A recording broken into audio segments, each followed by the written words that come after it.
Hi everyone, welcome back to the knowledge hub. आज हम knowledge hub के इस वीडियो में क्लास 9 की एक्सरसाइज 13.2 के आगे के क्वेश्चन को सॉल्व करते हैं। आइए देखते हैं। क्वेश्चन नंबर 4 कह रहा है diameter of the roller is 84 centimetre and its length is 120 centimetre and its takes 500 complete revolution to move one over to level playground. Find the area of the playground in metre square. याद रखिएगा metre square कह रहा है, ठीक है। देखिए basically question क्या कह रहा है, एक प्लेग्राउंड है। सपोज दैट ये रहा वो प्लेग्राउंड, ठीक है। प्ले करने के लिए ये प्लेग्राउंड है और उसको क्या करना है, एक प्लेग्राउंड के बाद एक रोलर है, ठीक है। एक रोलर है। तो सपोज दैट रोलर आप देखे होंगे जो सड़क वगैरह बनाता है, वो सिलेंडर के फॉर्म में होता है, इधर से ऐसे इधर से ऐसे। अब इस रोलर से इस पूरे प्लेग्राउंड में इस रोलर को चलाना है, ठीक है।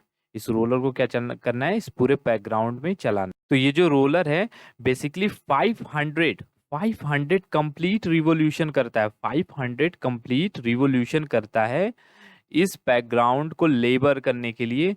तो वही हमसे कह रहा है कि find the area of the playground. तो हम बेसिकली क्या करेंगे, देखिए अब ये रोलर इस बैकग्राउंड पे चल रहा है, तो बेसिकली इसका ये वाला पोर्शन ही सिर्फ चलता होगा। ये वाला तो गोला मतलब ऊपर निकला रहता है। तो आप देखे होंगे बैकग्राउंड वो रोलर वगैरह को जो जो सड़क वड़क बनाती है। तो बेसिकली हम क्या करेंगे, इस बैकग्राउंड की एरिया को निकालने के लिए सरफेस एरिया निकालेंगे इस रोलर का। इसका जब कर्व्ड सरफेस एरिया निकालेंगे तो इसको 500 कंप्लीट रिवोल्यूशन लगता है इस प्लेग्राउंड को लेवल करने में। तो इसकी बैकग्राउंड के एरिया प्लेग्राउंड की एरिया क्या हो जाएगी, 500 से मल्टीप्लाई कर देंगे इस रोलर की एरिया को, ठीक है। तो बहुत इजी क्वेश्चन है, तो आइए सॉल्व कर लेते हैं। पहले इसको क्या कर लेते हैं, इरेज, ठीक है। आपको बेटर अंडरस्टैंडिंग हो जाए इसलिए हमने डायग्राम बना दिया, ठीक है। तो आइए सोल्यूशन सॉल्व कर लेते हैं इसको। तो पहले हम निकाल लेते हैं। देखिए एक बात और याद रखिएगा, मीटर स्क्वायर में हमें एरिया चाहिए, ठीक है। तो पहले हम एरिया ऑफ ए रोलर निकाल लेते हैं। तो कर्व्ड सरफेस एरिया निकलेगा, तो हम यहाँ लिखते हैं surface area of roller. Surface area, total नहीं लिखा है, ठीक है। सरफेस एरिया ऑफ रोलर, ठीक है। अब यहाँ पे कर्व्ड या न कर्व्ड कह रहा है, हमने अपने माइंड यूज किया तो हमें पता चला नहीं, यहाँ कर्व निकालना है। तो हम तो यहाँ पे ऐसे क्वेश्चन पे हम यहाँ surface area basically, surface area of roller हो जाएगा। तो 2 पाई RH, ठीक है। 2 × 22/7 आर की वैल्यू क्या हो जाएगी। तो यार देखिए डायमीटर इतना दिया है, तो अगर डी डी जो है 84 सेंटीमीटर है, तो आर कितना हो जाएगा, आर इज इक्वल टू हो जाएगा D/2 is equal to 84/2 is equal to हो जाएगा 42। यहाँ पे हम 42 लिख देते हैं। इट्स लेंथ, तो लेंथ इसलिए दिया है क्योंकि ये रोलर इस फॉर्म में रहता है ना, लेटा रहता है, इसलिए लेंथ दिया है, ठीक है। तो इसका जो लेंथ है दिया है 120 सेंटीमीटर, ठीक है। तो यहाँ पे 120 सेंटीमीटर लिखते हैं। अब 42 को 7 से डिवाइड करते हैं। 7 1 7 2 14 3 21 7 4 20 7 7 7 2 7 4 7 5 7 6 42, ठीक है। तो अब ये हो जाएगा, जब इसको हम सॉल्व करेंगे तो बेसिकली जो हमारा आंसर आएगा इसको सॉल्व करने के बाद वो आ जाएगा 31680 सेंटीमीटर स्क्वायर। तो area in metre square, area in metre square is equal to हो जाएगा 31680। अब देखो ये सेंटीमीटर स्क्वायर है, इसको हमें मीटर स्क्वायर में चेंज करना है, मतलब छोटे को बड़े में। तो हमने बताया था छोटे को बड़े में चेंज करने के लिए डिवाइड करते हैं, लेकिन यहाँ डिवाइड करते हैं और बड़े को छोटे में कन्वर्ट करने के लिए मल्टीप्लाई। तो यहाँ हम डिवाइड कर देते हैं, तो डिवाइड तो करेंगे लेकिन 100 × 100, क्योंकि ये मीटर स्क्वायर है, ठीक है। तो सेंटीमीटर एक सेंटीमीटर को मीटर में चेंज करने के लिए 100 से डिवाइड कर, लेकिन यहाँ 2 सेंटीमीटर है, 2 सेंटीमीटर, तो 100 से 2 बार डिवाइड करेंगे, ठीक है। तो इसको जब 100 से डिवाइड करेंगे तो यहाँ से यहाँ 0 कैंसिल हो गया। तो ये हो जाएगा हमारा 3168 में पॉइंट 1 2 3 3 अंदर पॉइंट लग जाएगा, तो मतलब यहाँ ये यहाँ इतना मीटर स्क्वायर हो जाएगा हमारा एरिया, ठीक है। तो इतना मीटर स्क्वायर एरिया हो जाएगा। तो area of playground, area of playground, हमें कहना है ना प्लेग्राउंड का एरिया निकालेंगे। Area of playground is equal to हो जाएगा 3.168 इंटू 500, ठीक है। तो जब इसका 500 से मल्टीप्लाई करेंगे तो ये हो जाएगा 2 जीरो से, तो पहली बात तो इसका यही हट जाएगा। तो मान लीजिए पहले हम मल्टीप्लाई करके लिख लेते हैं। यहाँ पे हो जाएगा इसका आंसर 1.584 मीटर स्क्वायर। तो ये हो जाएगा इसका आंसर, ठीक है। इसका आंसर ये हो जाएगा। देखिए यहाँ ये पॉइंट नहीं है, बेसिकली यहाँ मैं कॉमा लगा रहा था तो पॉइंट लग गया, ये कॉमा है। तो इसका जो ये एरिया हो जाएगा 1584 मीटर स्क्वायर। तो ये हो जाएगा हमारा आंसर, ठीक है। बहुत ही इजी क्वेश्चन था। आइए नेक्स्ट क्वेश्चन की तरफ बढ़ते हैं। तो आज जो नेक्स्ट क्वेश्चन क्या है, देखिए क्वेश्चन नंबर 5 कह रहा है a cylindrical pillar is 15 centimetre in diameter and 3.5 metre in height. एक सिलेंड्रिकल पिलर है, ठीक है। सपोज दैट ये एक पिलर है, वो सिलेंड्रिकल फॉर्म है। आप घर में पिलर वगैरह देखे होंगे, ठीक है। तो वो सिलेंड्रिकल पिलर है, उसकी डायमीटर जो है, बेसिकली जो डायमीटर है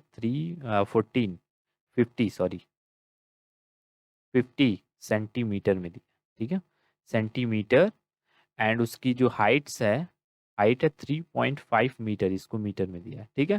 find the cost of painting the curved surface area of the pillar eight the rate of 12.50। मतलब वही पिलर के इस एरिया को पेंट करना है। कर्व्ड सरफेस एरिया मतलब ऊपर नीचे खुला हुआ है, तो इस एरिया को पेंट करना है। तो बेसिकली इसका हमें कर्व्ड सरफेस एरिया निकालना है, तो ठीक है। तो पहले हम निकाल लेते हैं सोल्यूशन पे हम लिखेंगे curved surface area of the pillar, ठीक है। Curved surface area of pillar is equal to 2πr/h, ठीक है। तो 2 इंटू 22/7, और r जो है हमारा, देखिए ये जो r है, डायमीटर हमारा दिया है 50 सेंटीमीटर, तो इज इक्वल टू हो गया 0.50 मीटर। तो r इज इक्वल टू हो जाएगा d/2, इज इक्वल टू हो जाएगा 0.50/2, तो हो जाएगा 0.25 मीटर। इसको यहाँ पे लिख देंगे हम 0.25 मीटर इंटू 3.5। तो ये 7×5 = 35, तो 0.5, ठीक है। तो इसको हम आगे सॉल्व कर लेते हैं। इन दोनों में मल्टीप्लाई कर देंगे तो हो जाएगा 44 इंटू 0.25 इंटू 0.5, ठीक है। तो इतना हो जाएगा। जब इन दोनों को मल्टीप्लाई करेंगे तो कितना आ जाएगा, तो हो जाएगा ये 5.5 मीटर स्क्वायर। तो कॉस्ट क्या हो जाएगा, cost of painting is equal to, अब इतनी एरिया को हमें पेंट करना है, ठीक है।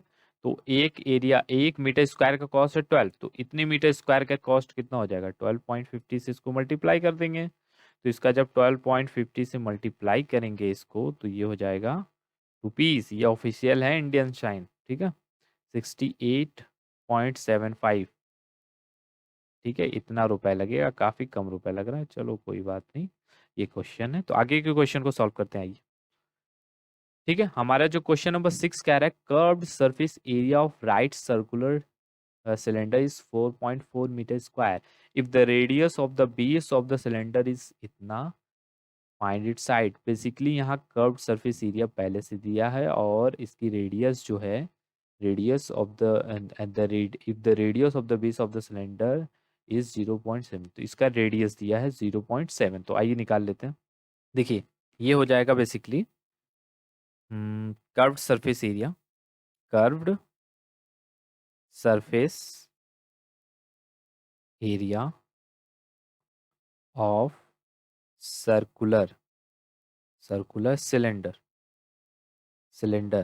Is equal to 2πr/h। तो ये कर्व्ड सरफेस एरिया तो पहले दिया है, तो इसके वैल्यू इधर लिख देते हैं। ये हो गया 2 इंटू 22/7, तो r कितना है 0.7, और h कितना है वही तो हमें फाइंड आउट करना है। तो ये हो गया, इसको इससे डिवाइड कर देंगे, हो जाएगा 0.1, तो हो जाएगा 4.4 is equal to 44 into 0.1 into h, ठीक है। तो जब इन दोनों का मल्टीप्लाई करेंगे तो ये हो जाएगा, इन दोनों का जब मल्टीप्लाई करेंगे तो ये हो जाएगा 4.4h, is equal to 4.4, then h is equal to 4.4 upon 4.4, h is equal to इतना ही हो जाएगा, तो ये हो जाएगा 1, तो h इज इक्वल टू हो जाएगा 1 मीटर। ठीक है, सारे मीटर में था, ये हो जाएगा हमारा आंसर। बहुत ही इजी क्वेश्चन। तो आइए नेक्स्ट क्वेश्चन की तरफ बढ़ते हैं। हमारा जो नेक्स्ट क्वेश्चन है वो कह रहा था inner diameter of the circular well is 3.5 metre and it is 10 metre deep, find inner curved surface area and the cost of plastering its curved surface area at the rate of ₹40 per metre square. बहुत easy question. Basically ये question क्या कह रहा है, एक कुआं है, well, ठीक है, एक जो कुआं है वेल, ठीक है, ठीक, सपोज दैट एक कुआं है और वो जो उसकी गहराई है वो 10 मीटर है, उसका जो डायमीटर है इनर, ठीक है, तो वो है 3.5 मीटर। तो पहला क्वेश्चन तो हमें कह रहा है find its inner curved surface area, तो बहुत इजी होता है, तो पहला क्वेश्चन तो हम आराम से निकाल सकते हैं। ठीक है, तो ये इनर कर्व्ड सरफेस एरिया क्या हो जाएगा, inner curved surface area is equal to 2 pi RH, is equal to हो जाएगा 2 × 22/7। अब इसका जो डायमीटर है इतना दिया है, डी इजिकल टू दिया है 3.5 मीटर, तो आर इजिकल टू कितना हो जाएगा, आर इजिकल टू हो जाएगा 3.5/2। ठीक है, इतना हो जाएगा, इतना मीटर हो जाएगा। तो हम यहाँ पे लिख देते हैं 3.5/2 और एच कितना दिया है 10। ठीक है, तो हम यहाँ से देखें 2 5 × 10 और ये 0.5, तो इसको हम लिख देते हैं 2 × 22 × 0.5 ठीक है, तो जब इसका मल्टीप्लाई कर देंगे हो जाएगा 44 इंटू 0.5 × 5। ठीक है, तो जब इन सब का मल्टीप्लाई कर देंगे तो हो जाएगा 100, इन दोनों को मल्टीप्लाई करेंगे तो हो जाएगा 22। ठीक है, तो इन सब का तीनों को मल्टीप्लाई कर देंगे तो हो जाएगा 1110 मीटर स्क्वायर। तो ये हो जाएगा पहले क्वेश्चन का हमारा आंसर। तो बस पिछली बार के क्वेश्चन की तरह, तो cost of plastering its curved surface area, तो कर्व्ड सरफेस एरिया को प्लास्टर करना है, मतलब इसी में इसका मल्टीप्लाई कर देते हैं। ठीक है, तो सेकंड क्वेश्चन हो जाएगा, सेकंड का आंसर हो जाएगा कॉस्ट ऑफ प्लास्टरिंग। ठीक है, प्लास्टरिंग कह रहा है, तो cost of plastering is equal to 1110 × 40। 1 metre square का कॉस्ट है 40 रुपए, तो 110 मीटर स्क्वायर का कॉस्ट क्या हो जाएगा, इसमें 40 का मल्टीप्लाई कर देंगे तो ये हो जाएगा ₹4400 मीटर स्क्वायर। तो ये हो जाएगा हमारा बेसिकली आंसर। ठीक है, अब यही होता है इस वीडियो का एंड। अब मिलते हैं हम नेक्स्ट वीडियो में नेक्स्ट क्वेश्चन के साथ, तब तक के लिए जय हिंद।